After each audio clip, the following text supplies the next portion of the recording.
A day can seem to have no beginning and no ending.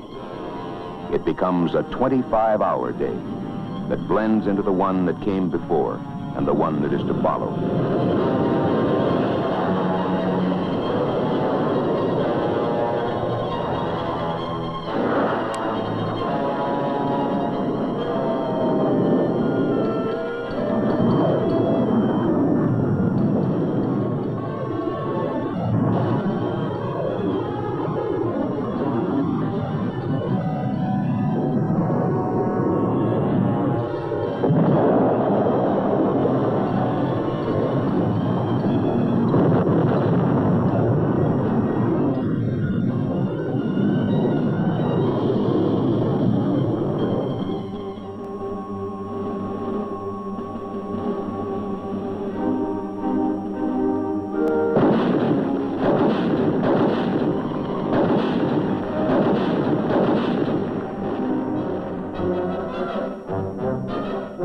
A man with a weapon is, if he is a reasonable man, a man with a purpose.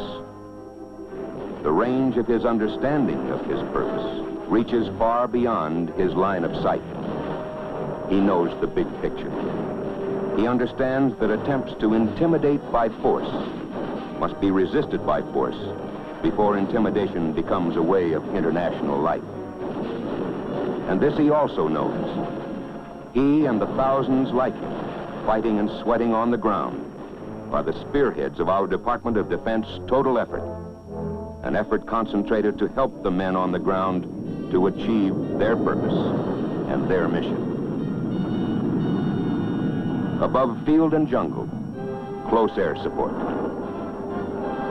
Help clear the way for the man on the ground.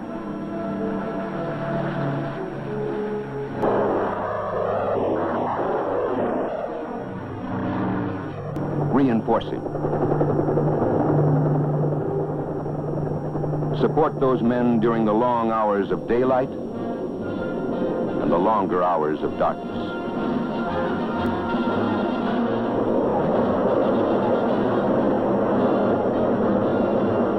Support them with B-52s against concentrations of troops and supplies. Give the enemy no chance to rest.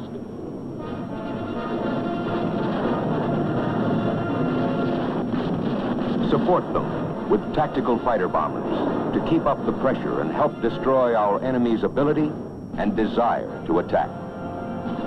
With hundreds of thousands of tons by airlift, the supplies come through.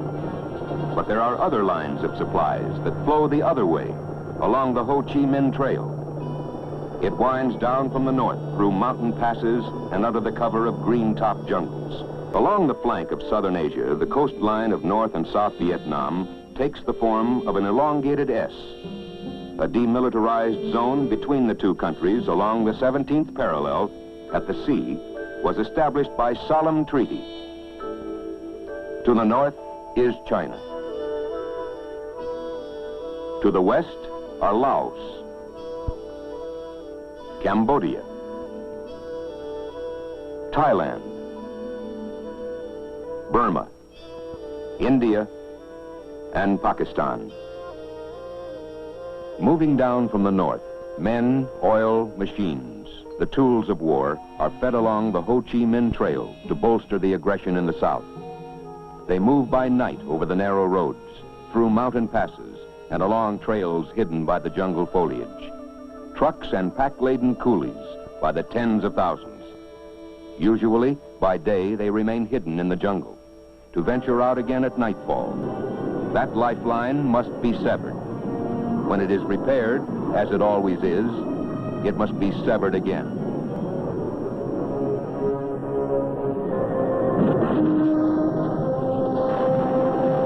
Every gallon of fuel, every gun, bullet, even every ration of rice destroyed north of the 17th parallel may mean the life of a man on the ground south of the 17th. The military call it interdiction. That is the mission of those who fly to the north. Support the men on the ground by strangling the supply routes. Pilots have always been fighting men. but to courage and daring, today you have to add the great technical skill and self-discipline demanded by their sophisticated weapons.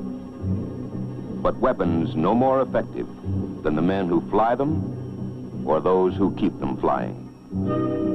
Case in point, combat aircraft are maintained with a dedication that results in flying hours at a rate 3 times normal usage. The line crews understand how much depends on them day after 25-hour day.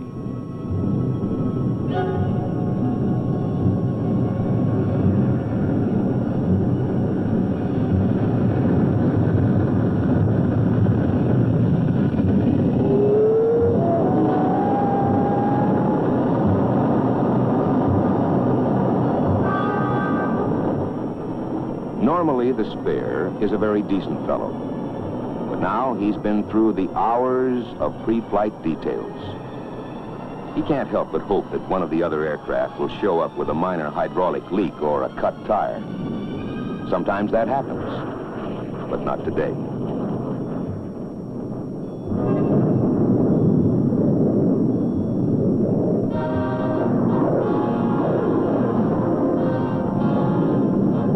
Supersonic blasts of power in the open ocean of the air, ready to play their part in the overall coordinated effort.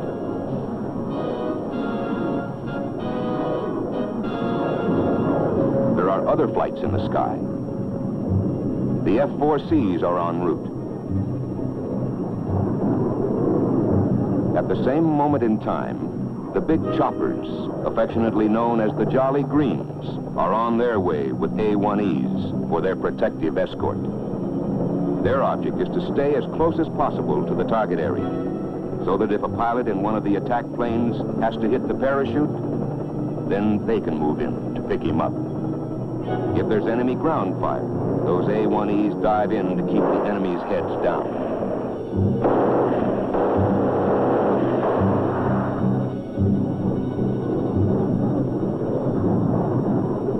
The boys in the KC-135 tankers have been waiting to refuel the tactical fighter bombers en route to their targets.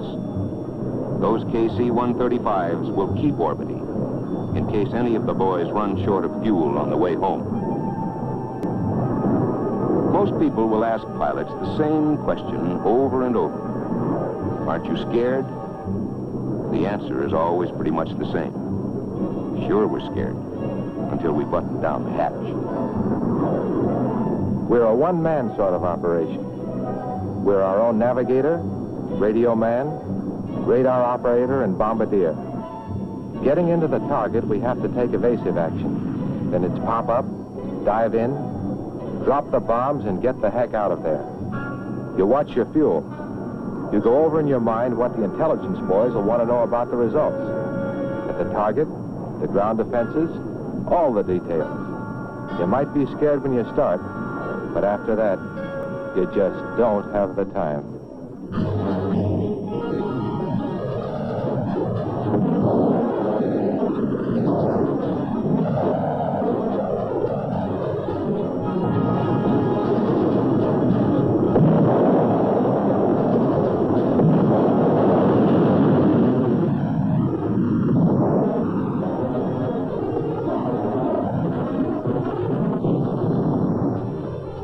Results? Positive.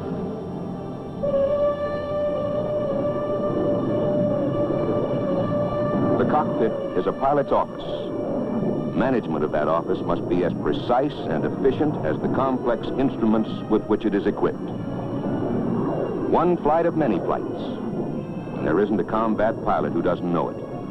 Every bullet, every gallon of oil, every mortar stopped north of that 17th parallel can mean the life of 1 man, 10 men, 100 men south of that parallel.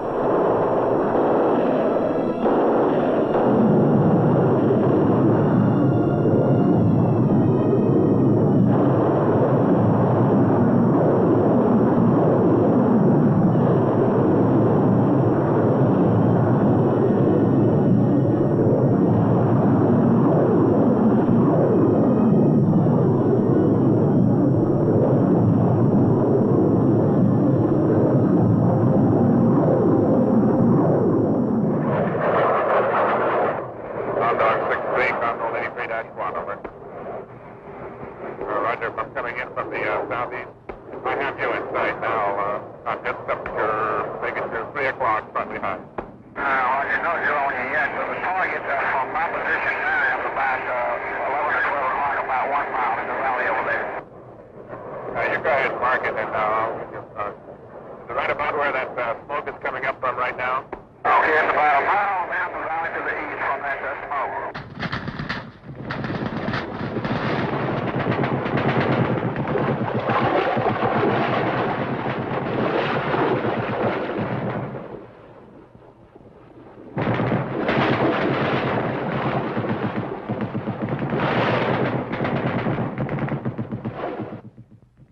In the military action in Vietnam, a squadron of fighter aircraft has been called on for close support of a Marine company held up by punishing enemy fire from an abandoned village.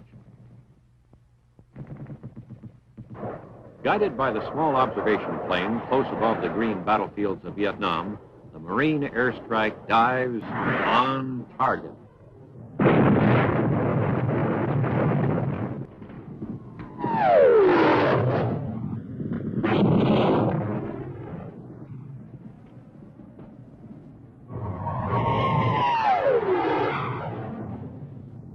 Vietcong's strong point has been broken by the precise application of air power, a vital part of this unusual war in which the political, economic, and psychological factors demand as much consideration as the military.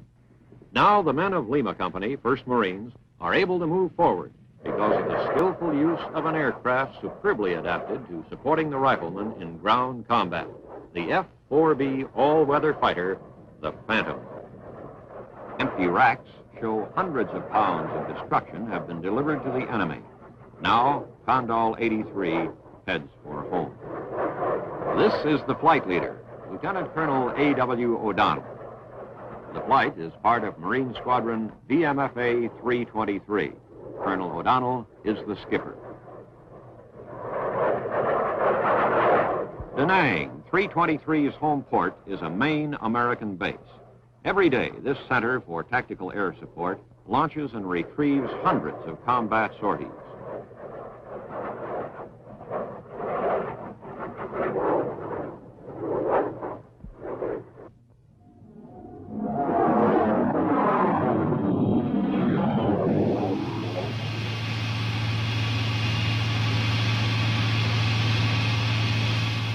Two powerful jet engines with afterburners can get the fully loaded 110 airborne in less than 3,000 feet. Completed tests in the tactical environments have proved the F-110 to be completely compatible with the entire arsenal of present tactical nuclear and non-nuclear weapons. Holder of more than a dozen world speed and time to climb records, the aircraft has flown in excess of 1,600 miles per hour and climbed to 65,000 feet in less than 3 minutes. The 110 is air refuelable and has both a nuclear and non-nuclear capability. Extremely versatile, it can deliver large composite loads of napalm, rockets, and conventional bombs. The 110 has the capacity to deliver more than twice the normal bomb load of the World War II Flying Fortress. Shown here is the delivery of a partial load composed of 13 750-pound demolition bombs.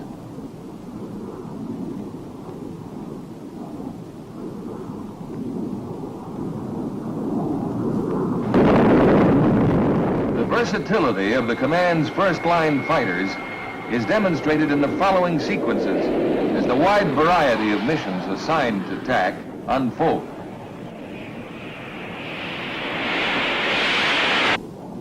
The F-100 makes a 4-can napalm drop against enemy positions, tanks, or both. 2.75 rockets are fired against transportation facilities and convoys. In performing air-to-ground missions of interdiction and close air support, strafing runs are made with 4 20mm cannons.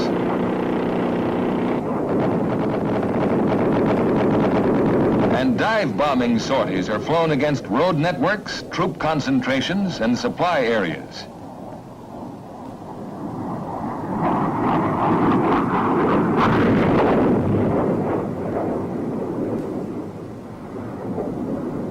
very important, the Super Sabre can deliver the GAM-83 bullpup, the latest tactical air-to-surface missile. Fired from approximately 18,000 feet out, the bullpup is guided to its target by the pilot, who visually superimposes on the target the flare in the rear of the missile. And he makes up, down,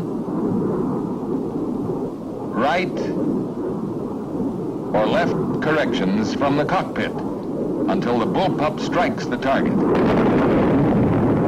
Such simplicity in guidance is producing greater accuracy and reliability than has ever been experienced in air-to-surface missiles. The F-104, another of the Century Series fighters in the TAC inventory. The starfighter can strafe enemy positions with its Vulcan 20mm cannon, capable of firing 6,000 rounds per minute.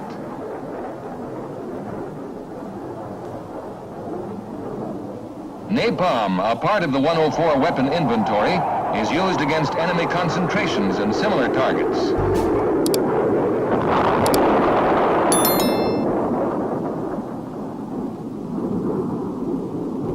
In the air superiority role, the F-104 employs the GAR-8 Sidewinder against enemy aircraft.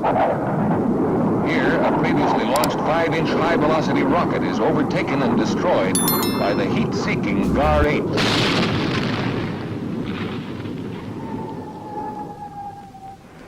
The F-105, a one-man airplane capable of Mach 2 speeds, can carry weapons internally and externally.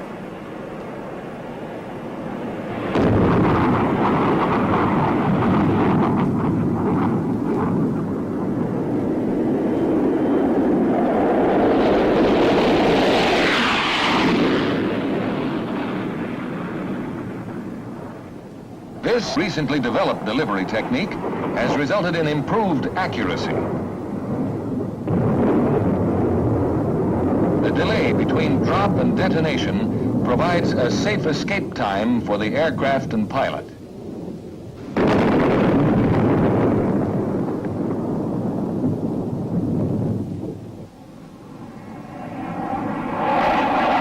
105 also delivers its punch on enemy targets by dive bombing.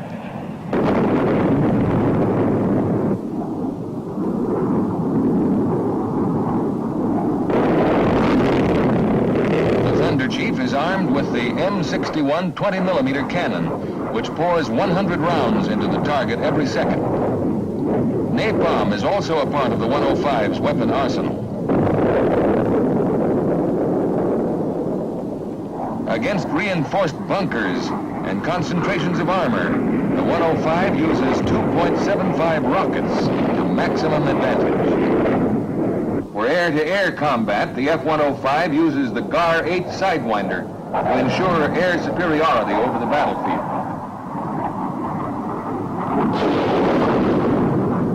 Here, a direct hit is scored on a Mach 2 target drone. Back at Da Nang, the aircraft of Condal 83 become geared to a fast-moving ground operation. They've got to be ready for the next mission whenever it comes.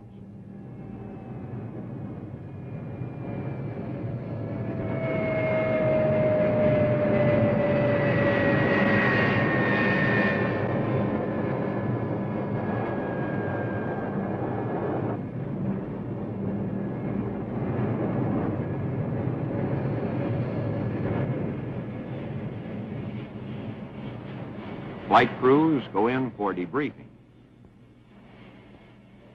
And the squadron skipper inspects the aircraft.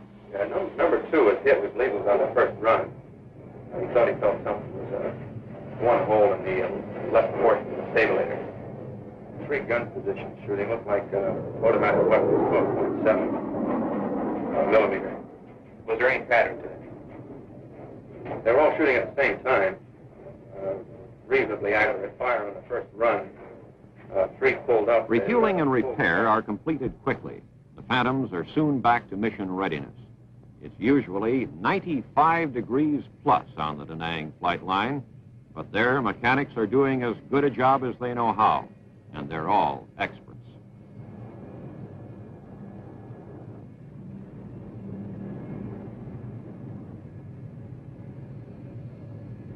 On the empty racks of the F-4Bs go deadly air-to-ground missiles, pods of rockets,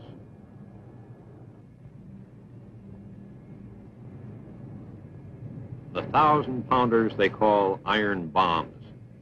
When these aircraft go out, they'll be carrying a full load of trouble for the Viet Cong.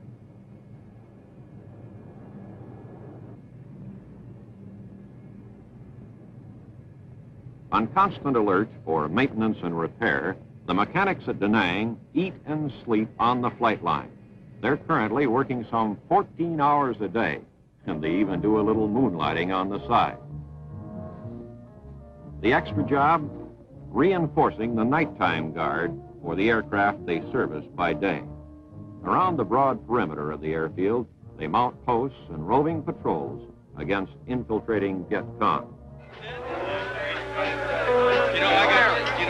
Three counters, hooray! You got two more.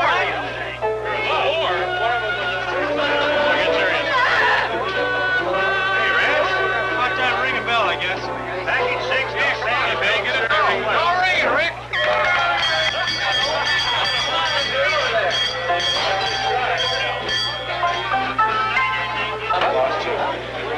Two, they didn't know where he was for a while. And then they saw a lone D up there, and they said, all right, that's two, and he just lost the radio.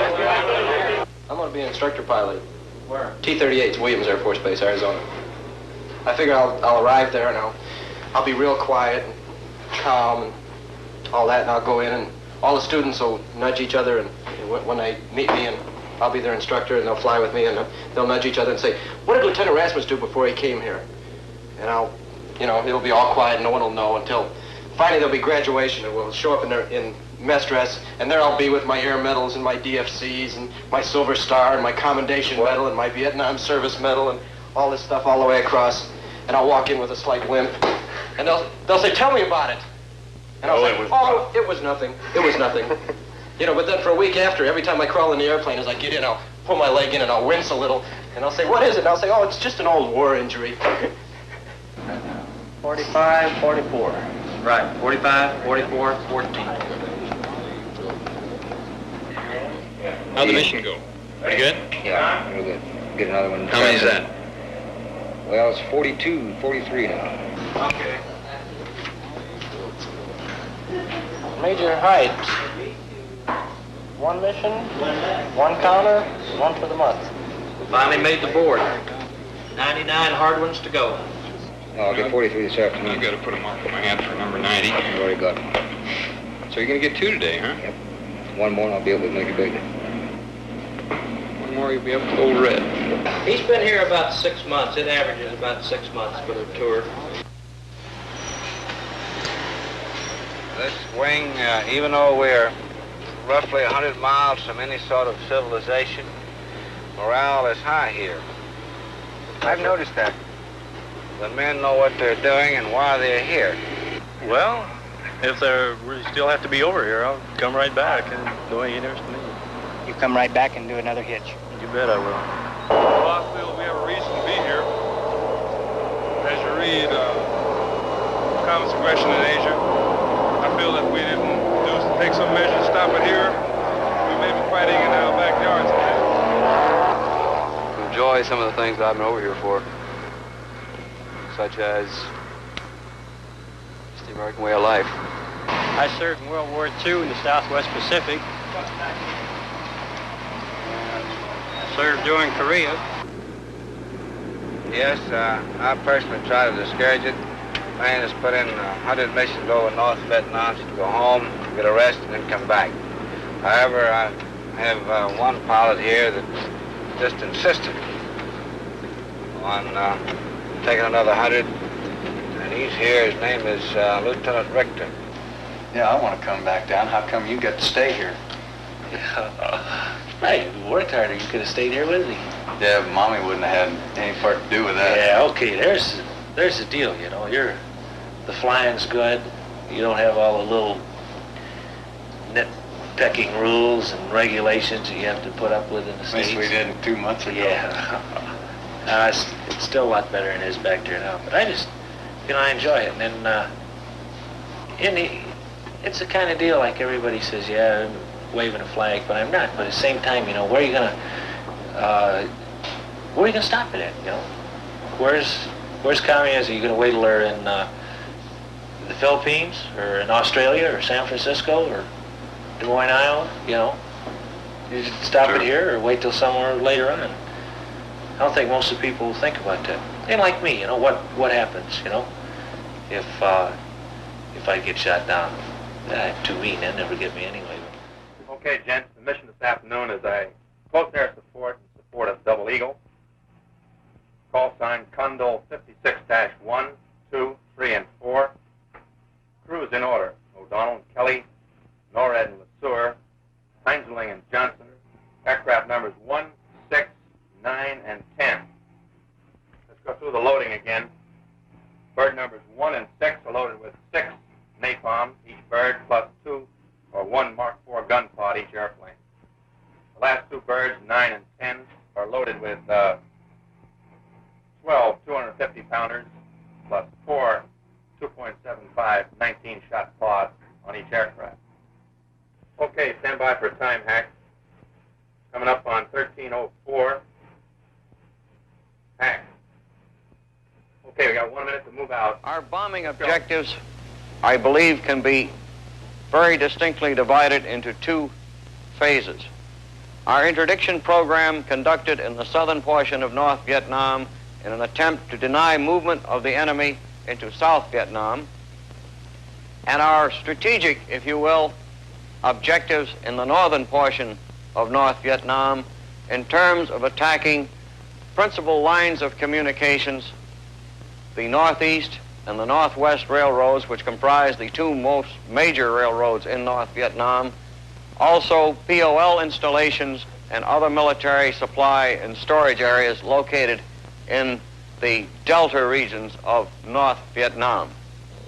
This flight line at night is a pretty active place. There's more work done at night actually than there is in the daytime, because the daytime is completely taken off with launching and recovering airplanes. We don't have much time for anything else. Of course, there's a turnaround. There's a lot of bomb loading for the second go around noon, but nothing like at night. You know, put it on one airplane, it doesn't come in commission, they have to take it off and put it on another one. It's pretty frustrating. They get it done somehow. I don't know how, but they do. We have a remarkable delivery rate here. I can't remember the last time I got a maintenance non-delivery. We always get an airplane. They do a real bang-up job, as a matter of fact.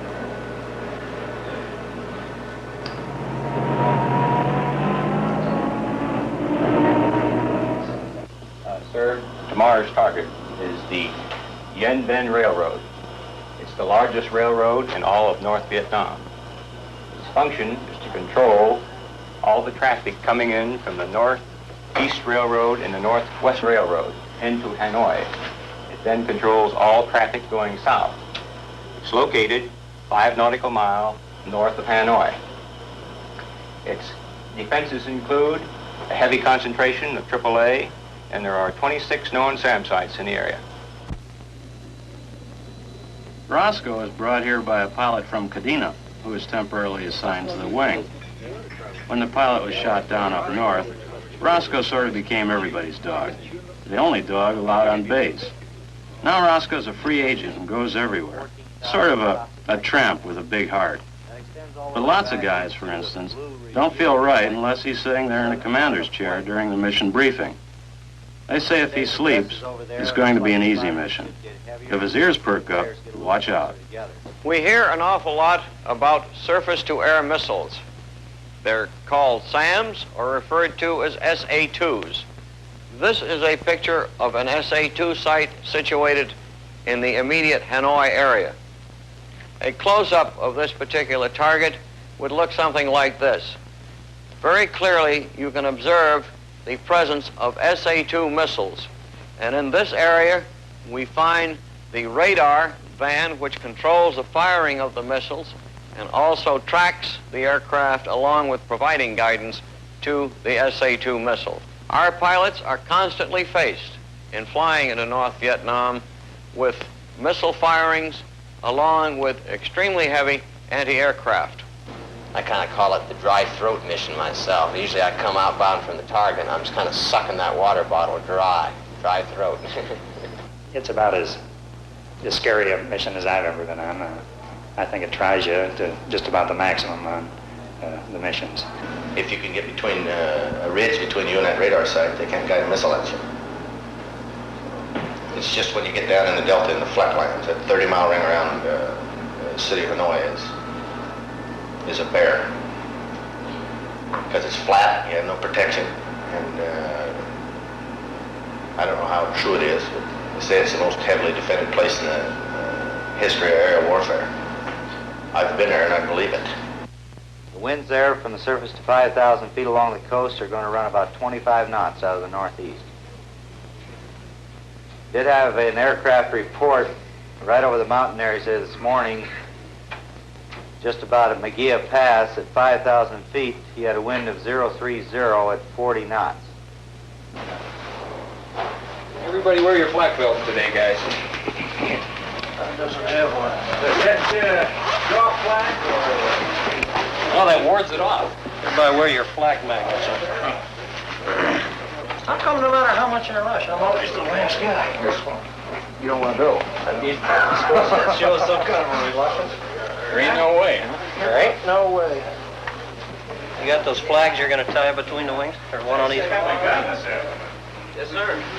I always have to quit watching in the morning.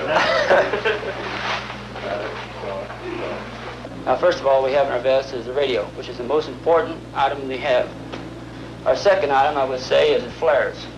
The third is your weapon. They have their compass and the mirror for signaling and find direction. The most important one, upon bailout, is the beeper. I hear yours, too. Yeah. Who did that? How many bombs we got? Oh, yeah. We must have 24 or 30 bombs, haven't we?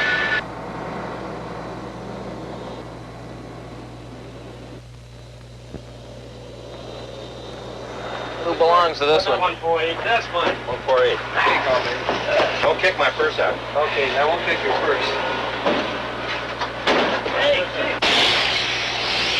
We're going way up. Way up north.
One thing that happens to the tanker that everybody remembers most, that's where the adrenaline starts to pump. The The airplane's working all right. You got the tanker, and it accepted the gas. That means you're going. That's your last chance. After everybody gets full, you extend. You head up to your drop-off point.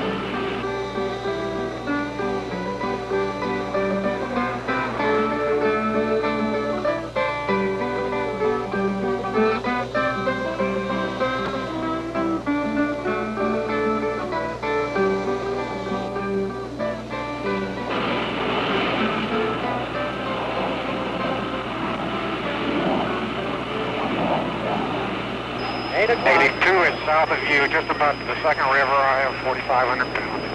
All right, Roger. I'm going to hold 240 here till we get to red. I'm just crossing the river now, Steele. Red river? Got Eagle 4, check.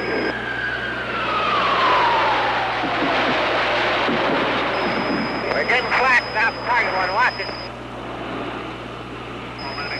Eagle flag, a lot of flag out south that middle side. Leads off right. Automatic weapons right in there, cluster. Steele, I have no contact. 3 on me. This is leading about 35 miles from our turn point. Roger, so am I. Okay, Steele lead's going to start a left turn and come over here just a little bit. Getting a little action right below me. Being a Swede, we getting close to the turn point. Roger, I'm turning right now. There's some smoke over on your right, Steele. Going at 5. Get over to the right, something that makes you going back this way and have you run in front of us. Right. Going after it.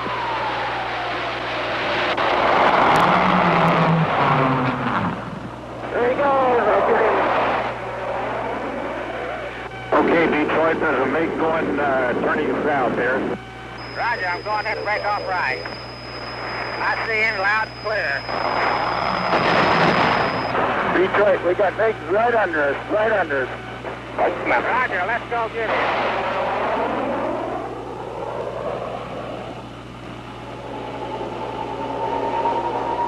Right here, I'm right over the target right now. I got a 17 right in front of him.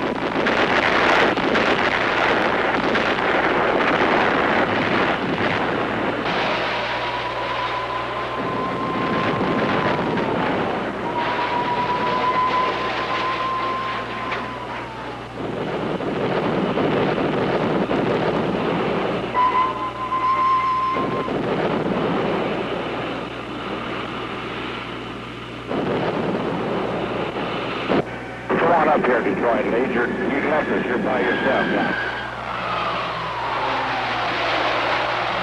Roger, I'm mixing it up with 3, 4 MiGs. Okay, I'll be back. Let's go back, Detroit. Banjo got 2 stringers, look like 105s out at 9 o'clock high, no sweat. Okay, this is Banjo. I've got a contact down in the target area. Pull up about 10 degrees and try to punch. Well, let me see. Get me lined up. Okay, keep turning left. Okay. Right, level out now, he's strong. Right, punch, he's going to get strong here in a minute. Okay, I got him here. You got him at 12 o'clock and 1 o'clock. How's it look down in there, Ranjo? Strong. And launch, take it down, All right, this is Banjo, we just had a launch. Take it down, troops. Which way now, then? I'm in a cloud. So get the launch, 11 o'clock. We can take it down. Roger, Banjo, take it down. We got a launch. I see them coming off the pad at 12 o'clock. I think we're all right for the time being. Everything else looks good. Okay, Detroit, let's get out of here to the southwest. Give me your direction and altitude. Roger, I'm going 240, right on the deck. Oh, tonight at the bar they'll be singing. In the States it had always been fun, and we'll tell tall tales of the mission, and we'll bring to old King #1.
There ain't no way. Get a slack size out of there, Mr. Magoo. There are 3 of them. They're shooting at us, too. All right. So, oh, there's another one out of the way. Got another one, that's right. Yes, indeed. It's 51. 51 now. Have a look at that. We've been very successful here in taking pilots from SAC, ADC, Training Command, as long as they go through one of the tactical schools and one of the 105 schools in TAC Air Command back in the States and receive roughly 70 hours in the 105. They do a good job here. We do have a few youngsters right out of the training school, but most of our pilots have been in the Air Force 10 to 12 years or longer. And in fact, we have some grandfathers here that My best day was the 5th of July when I attacked and destroyed 4 SAM sites in one 25-minute mission. And this came about because in escorting the strike flights, 2 SAM sites came up on our way in. We had to attack these boys to turn them off the air to get into the target area. While in the target area, another SAM site came up, threatening to strike force, and of course we attacked and got him. And then on the way back out, another SAM site came up to block our exit out of the target area, which was about 15 or 20 miles north of Hanoi. And we only had 1 pot of rockets and 20-millimeter cannon ammunition remaining, but he fired 2 SAMs at us, and we managed to acquire him visually and put the rockets on him and machine gun him out of commission. This was the best day I've had, and I don't care to go through another one of those. A little too much for an old man. So if I can swing a deal to get down south with working 100s or F5s or A1s or, geez, I don't care as long as it's close air support. If I can swing that, I'm going to just try to go, or maybe back to the States TDY to upgrade and down there. If not, I'll stick around and fly an 01 or an A1. It'd check you out right up north, you know. Did you ever have thoughts that you might not make the 100? Oh, no. Yeah, but I've been drawing pay for 16 years. This is my job. Well, honest to God, you know, you get up in the 90s and you got 10 to go and you say, well, I'm going home pretty soon, so I got to tell these guys something. So you go and lay in bed at night and you think of things to tell them. And it runs, What do you think about it tonight? Now, wait a minute. Wait a minute, let him finish. I'm going to tell you guys something right now. This is my speech, and I don't need any help. Incidentally, I have a 3-hour speech prepared. Forget it. Something I'm damn proud to have, besides working with all you guys and with your names here. I don't really need this picture frame with it. But, no, I remember you, because those are the guys you remember, the guys you fought with.